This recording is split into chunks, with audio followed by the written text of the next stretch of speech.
They laughed at our fat Thunderbolts until I flew home in one with 200 holes in her.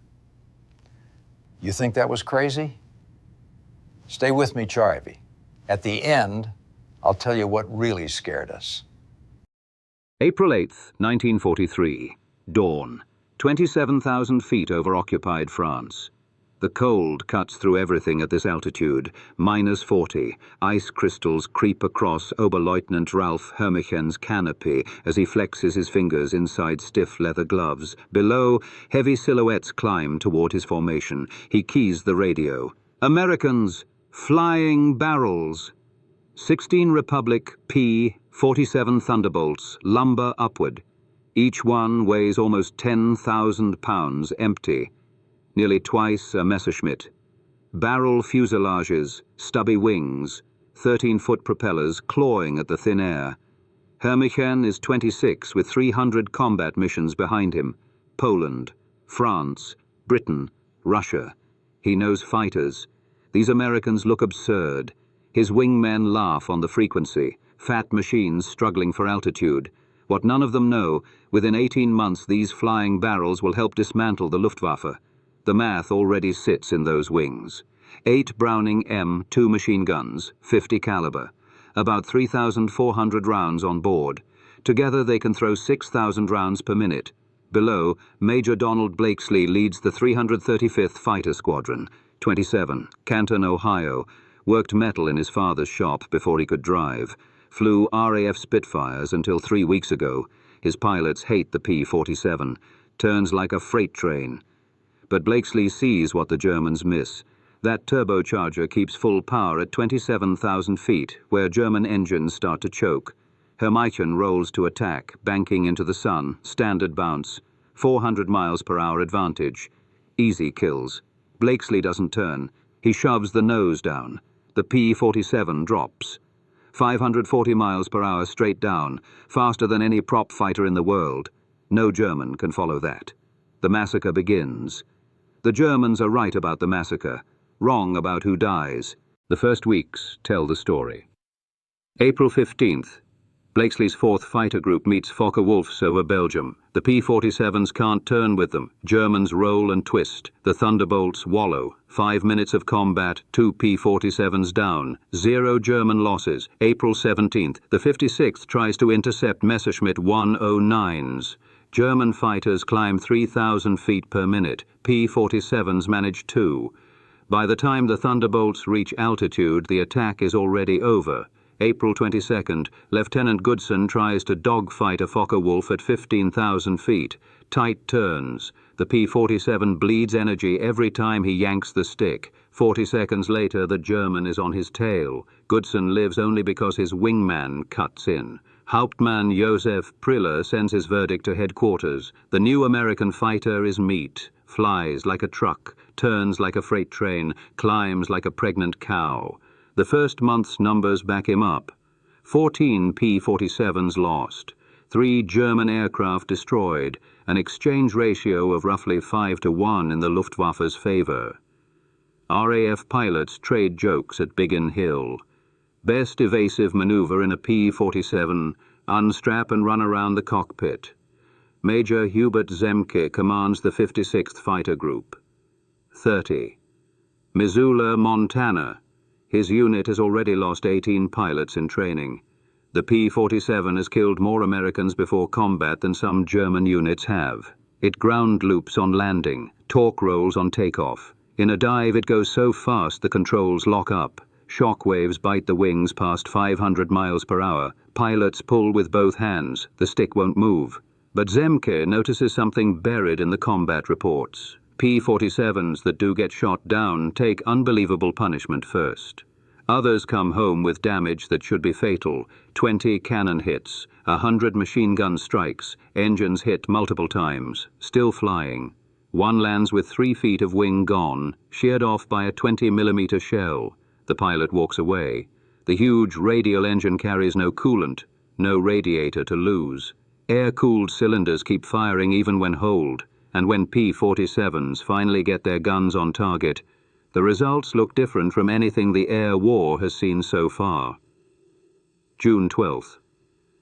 Zemke calls his squadron commanders together. 8 fighter pilots sit around the table staring at Zemke. "Stop fighting their fight," he says. Captain Bud Mahurin breaks the silence. "All right then, what advantages do we have?" Zemke walks to the blackboard and starts drawing altitude lines. At 30,000 feet, the P-47's turbocharger still gives full power. German engines are gasping up there. At that height, the Americans are stronger. He draws a steep diagonal line down, a dive. "Here," he says, "nothing catches a P-47 in this." 540 miles per hour straight down. Focke-Wulfs start coming apart around 500. Lieutenant Robert Johnson leans forward. 22. Lawton, Oklahoma. His father taught him to hunt jackrabbits. Don't aim where it is. Aim where it's going. The same principle applies here. Zemke nods. Climb high. Wait with the sun behind you. Let the Germans sit below. Then dive. Fire. Use that speed to climb back up.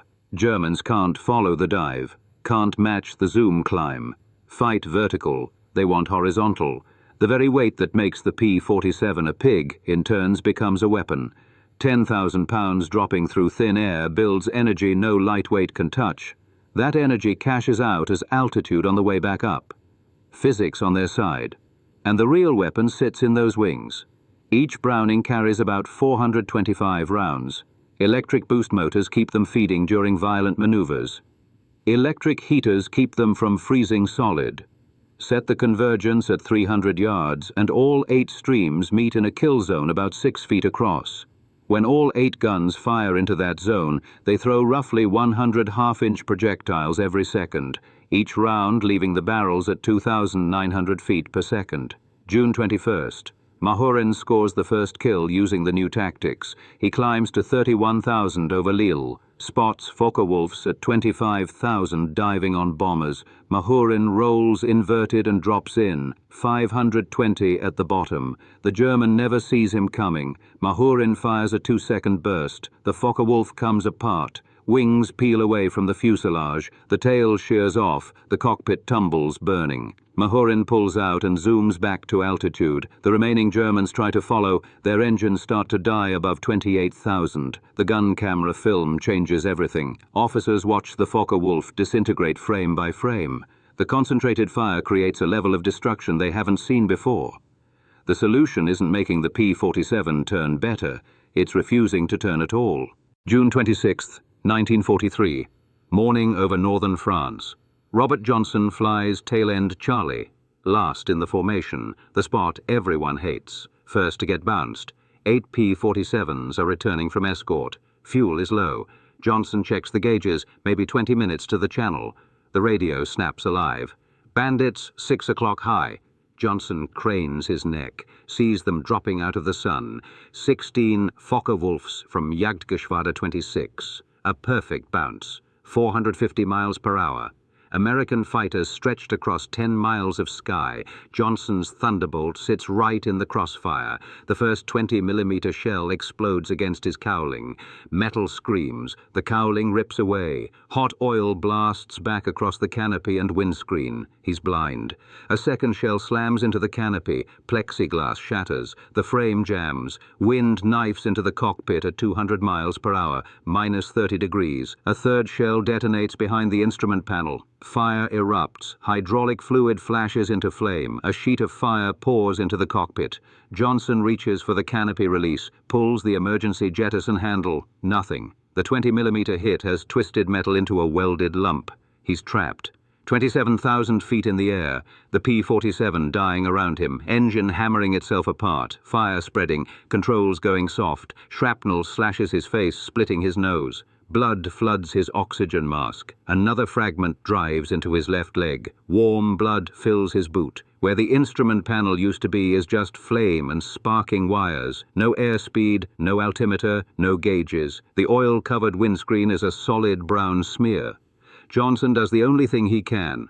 Levels the wings by feel, points the nose west using the sun, locks both hands on the stick and holds it steady. The Thunderbolt keeps flying, damage that should have reduced any other fighter to scrap in seconds. But the big Pratt & Whitney has no coolant system to lose, no radiator to bleed out. Air-cooled cylinders keep firing even hold. The heavy airframe holds together through structural damage that should have torn it apart. Johnson can't see forward, can't see his instruments, can barely breathe through blood, smoke, and burning fumes. His leg is screaming. Behind him, the German formation regroups. Mission accomplished. They turn back toward France. All except one. A lone Focke-Wulf breaks away. The pilot spots the crippled Thunderbolt limping west at 170 miles per hour, trailing smoke and pieces. He slides in directly astern, 300 yards, textbook firing position. He opens fire.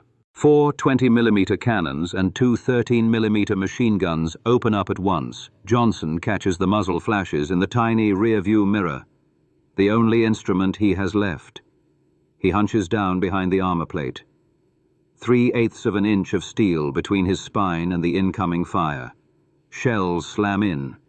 The airframe shudders with every hit. Explosions walk up the fuselage. The tail takes multiple strikes.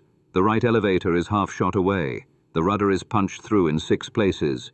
The P-47 keeps flying. The German swings around and makes another pass. Fires again. Around 30 more shells. The left wing rips open. A fuel tank is shredded.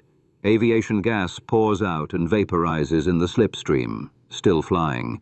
The Focke-Wulf pulls alongside, close enough that Johnson can see the pilot's face through the shattered canopy. Young, maybe 22, blonde hair under a leather helmet. The expression shifts from confidence to open disbelief. He's staring at wreckage that refuses to fall. The German drops back again, lines up for another run. Only the machine guns now. The 20mm are empty. About 120 cannon rounds already spent. 13mm bullets chew into the Thunderbolt. It sounds like a dozen men beating on a steel drum. Johnson starts counting impacts, loses count after 50. The Focke-Wulf eases up alongside one more time. Closer now, maybe 50 feet away. Johnson sees the pilot shaking his head. His mouth is moving, saying something Johnson will never hear. The German rocks his wings, a small, almost apologetic salute. Then he peels away and climbs back toward France, out of ammunition, unable to kill what, by all logic, should be dead. Johnson stays in the air another 30 minutes. No forward visibility, no instruments. Blood loss turning everything gray around the edges. He navigates by sun and wristwatch. West. Just keep going west.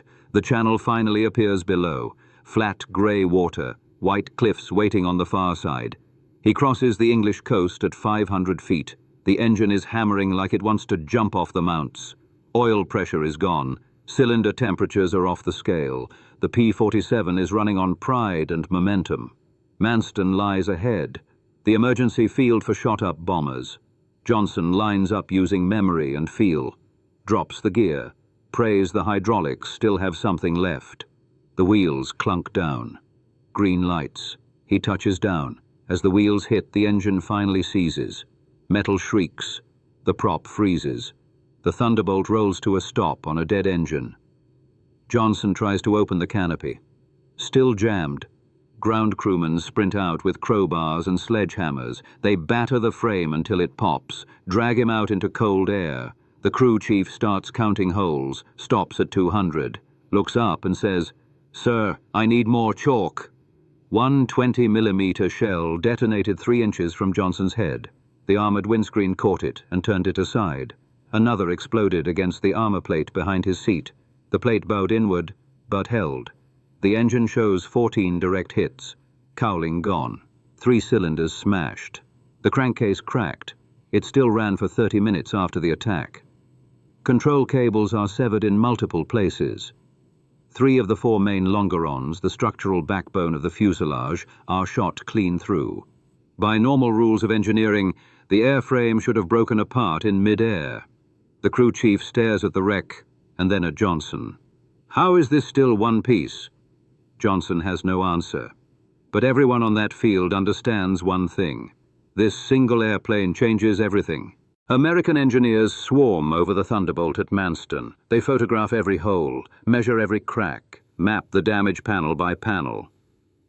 Lieutenant Colonel Cass Howe from Republic Aviation studies the armor plate behind the pilot's seat. 3/8 of an inch of steel, bowed in where a 20mm shell detonated. He runs his fingers over the dent. This took the equivalent of a sledgehammer blow at 2,000 feet per second. The welds held. The mounts held. He moves to the engine. 14 holes through cylinders and crankcase. It's an air-cooled radial. No coolant to leak out. No radiator to lose. No boiling liquid spraying the cockpit. Even shot through, it kept running. Then the longerons. The 4 aluminum I-beams running the length of the fuselage. On most fighters there are 2. On the P-47 there are 4. 3 of them are shot through. On any other aircraft, that kind of damage means the structure fails and the fuselage breaks. Here, the extra beams keep the airframe in one piece. We overbuilt this, Howe notes. 4 longerons where 2 would suffice. Redundancy saves lives. The report goes back across the Atlantic to the Republic factory at Farmingdale. Chief designer Alexander Kartveli reads it once, then again, then sends a memo to production. Increase armor by 15%. Increase structural margins by 20%. We built a survivor. Make it even more survivable. Across the channel, German intelligence analyzes reports from Jagdgeschwader 26. Multiple pilots describe the same nightmare. P-47s taking over 200 hits. Full cannon loads, long machine gun bursts. Still flying, still making it home. Luftwaffe High Command refuses to believe it. They bring in Major Gunther Roll, Eastern Front veteran with more than 100 victories to assess. He reads the claims. Interviews pilots, reviews gun camera film frame by frame. His conclusion lands on Hermann Goering's desk. The American fighter represents a fundamental shift. The Allies have accepted weight penalties in exchange for survivability. Their pilot lives to fight again. Ours dies. Over months, that arithmetic favors them. Goering dismisses the warning. German pilots don't.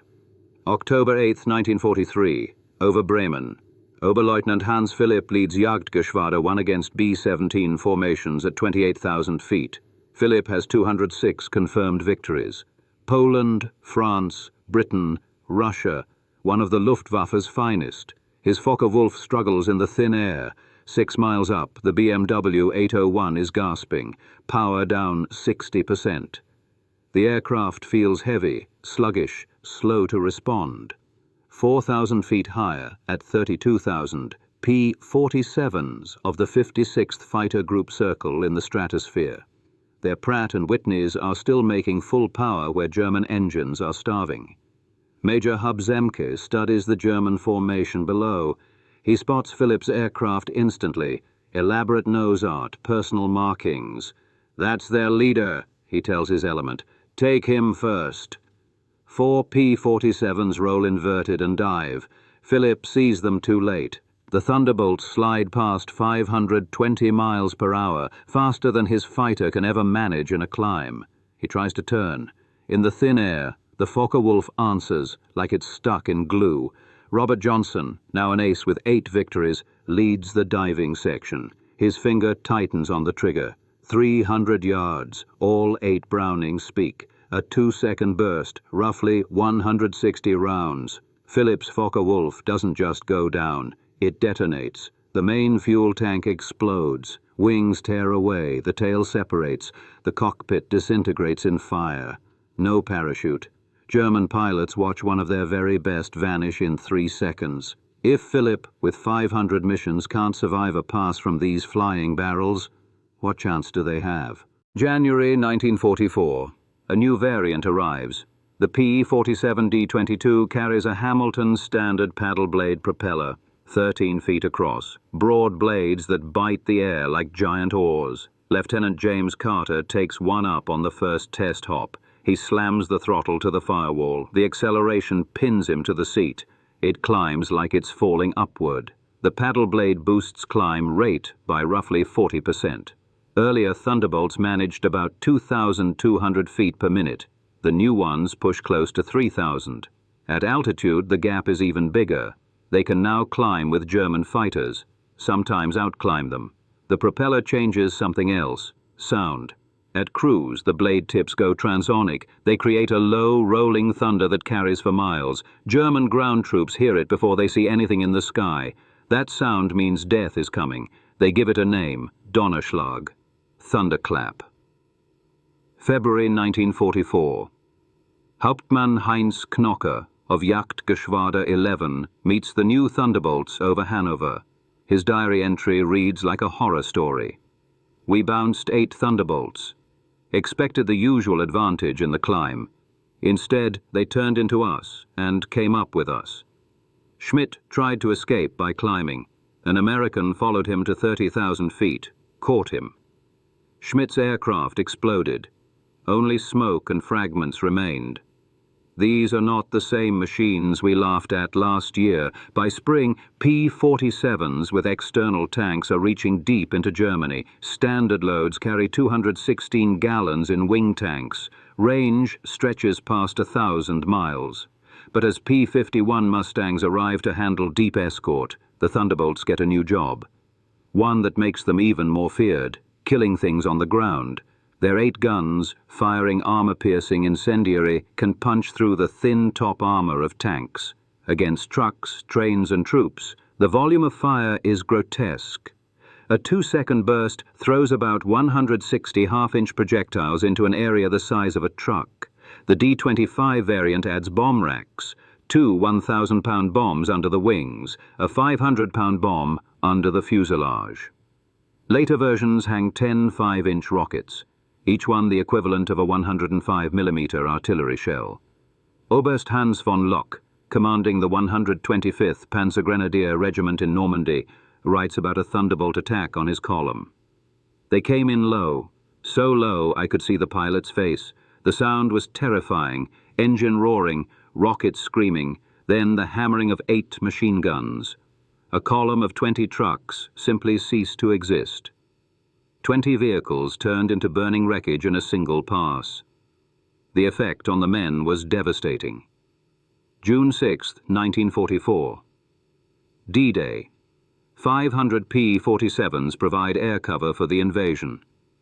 They build an umbrella over the beaches, stacked from sea level to 30,000 feet. German fighters that try to reach the landing zones are massacred. Oberleutnant Wolfgang Fischer of Jagdgeschwader 2, one of only 3 German pilots to reach the beaches that day, transmits a message Allied intelligence records. The sky belongs to the Americans. Thunderbolts everywhere. We tried to break through at dawn. 12 fighters from our Gruppe. I am the only one returning. Their guns turned our fighters into aluminum rain. In June 1944 alone, 9th Air Force Thunderbolts destroy 651 locomotives, 3,847 trucks, 512 tanks and armored vehicles, 4,553 horse-drawn wagons. The Wehrmacht moves by road only at night now. Daylight belongs to the P-47. The fat American fighter that couldn't turn has become the most effective ground attack aircraft of the war, and the Germans have stopped laughing. April 1943, the beginning. Luftwaffe analysts file their first report. Large, unmaneuverable fighter, inferior to German types in all performance areas except dive speed. Machine gun armament judged inadequate against cannon-armed fighters. Final conclusion: minimal threat.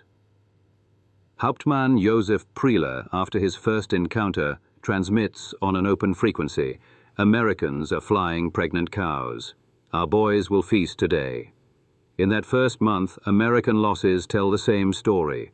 14 P-47s destroyed, 3 German aircraft confirmed down, an exchange ratio of about 5-1 in Germany's favor.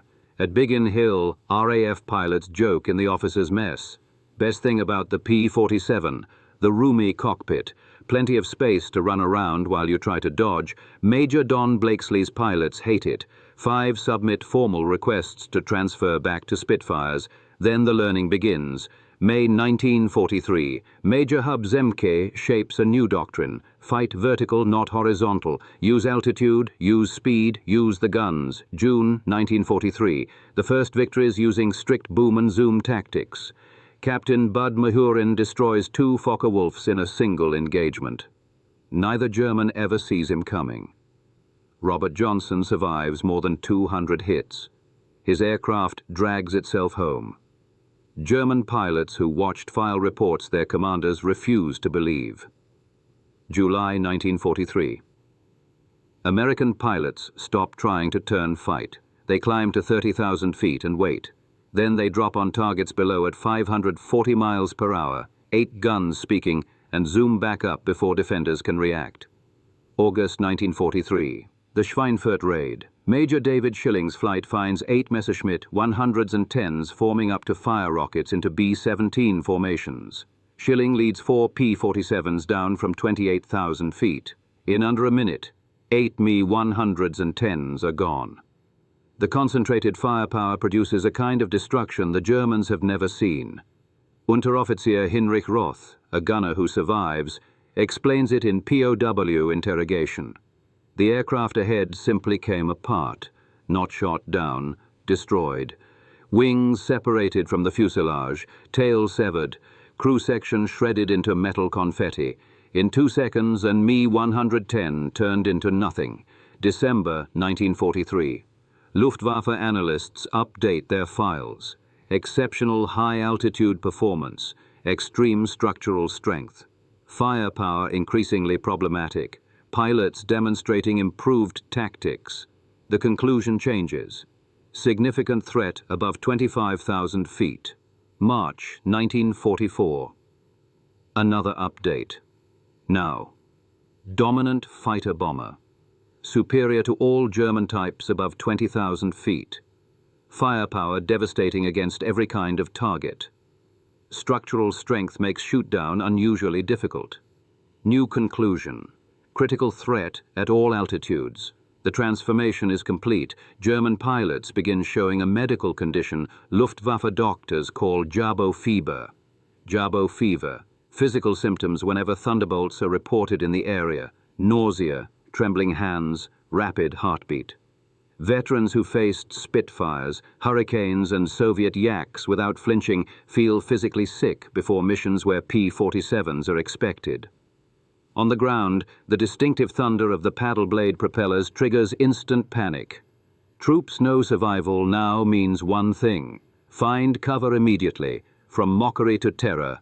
In 18 months, Major Gunther Rahl, with 150 Eastern Front victories, meets P-47s for the first time in March 1944. He survives, badly wounded. His post-mission report is blunt. Nobody was laughing 30 seconds later. They came down like an avalanche, faster than we could react. Their guns don't fire like ours. They pour out a solid stream of fire. Getting caught in that stream means instant death. The flying milk bottles had become instruments of annihilation. Korean War, June 1951. Colonel Francis Gabby Gabreski straps into an F-86 Sabre. 28 kills in World War II. Back in combat, different war, different airplane. Same ideas. Over the Yalu River, he meets MiG-15 jet fighters, Soviet-built, fast, agile at low and medium altitude. Gabreski doesn't dogfight. He climbs to 40,000 and waits. MiGs appear below, pouncing on F-84s. He rolls inverted and dives. The F-86 slides past 600 miles per hour. The MiG pilot never sees him. Gabreski's 6.50 calibers open up. 2-second burst. The MiG explodes. In Korea, he scores 6 more victories using principles learned in the P-47. High altitude, fast dives, energy in the bank, vertical maneuvering.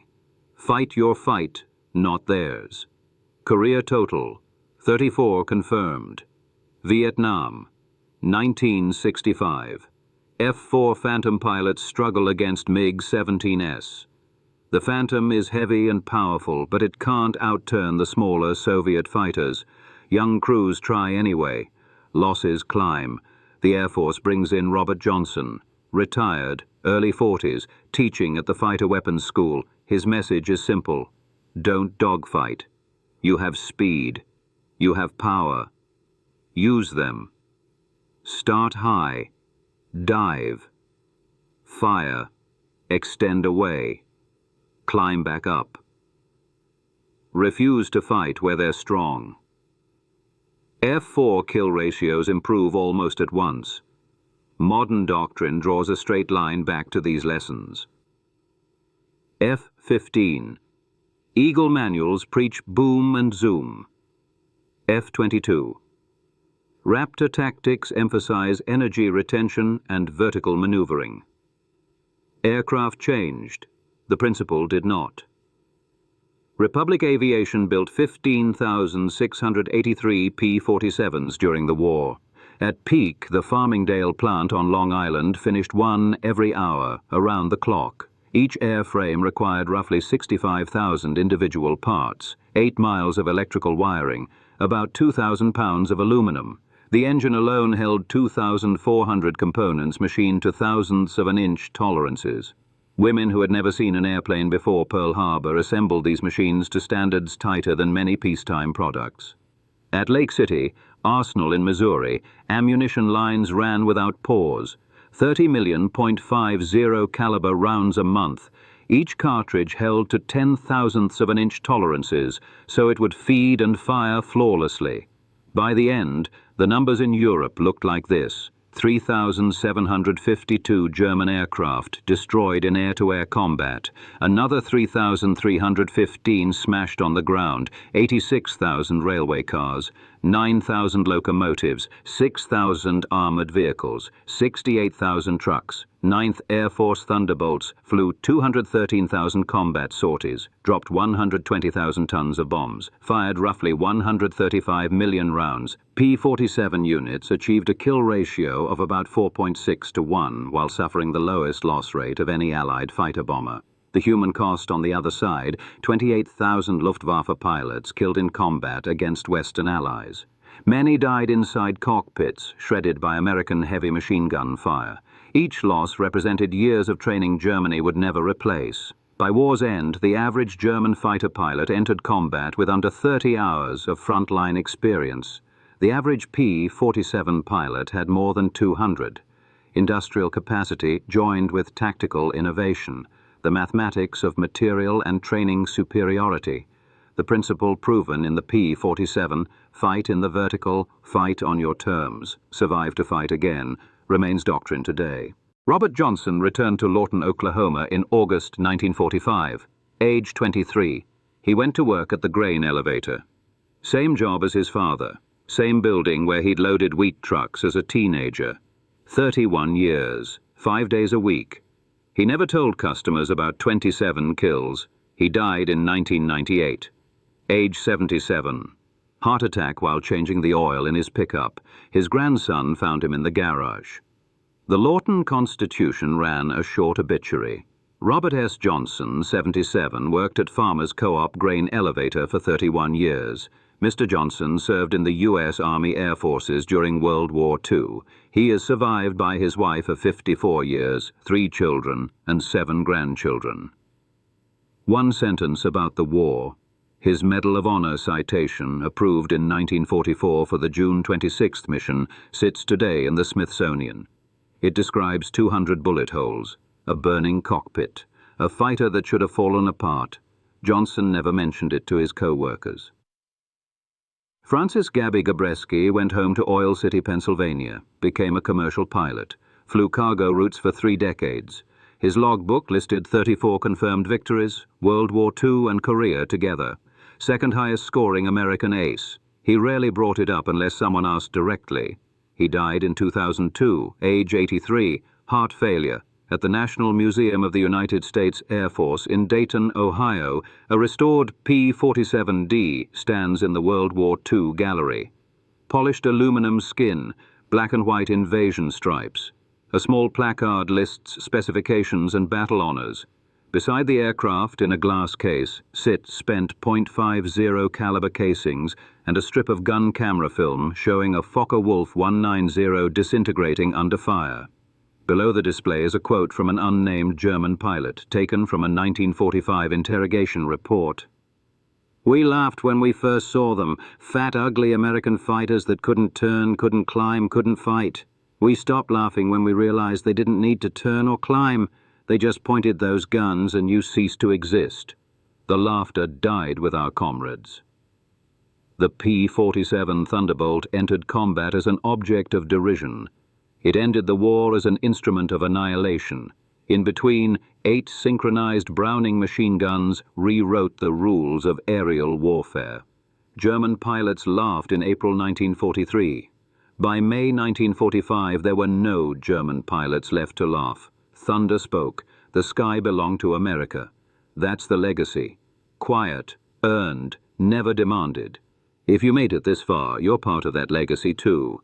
Like this video, subscribe, and tell me in the comments where you're watching from. What haunted me wasn't German aces.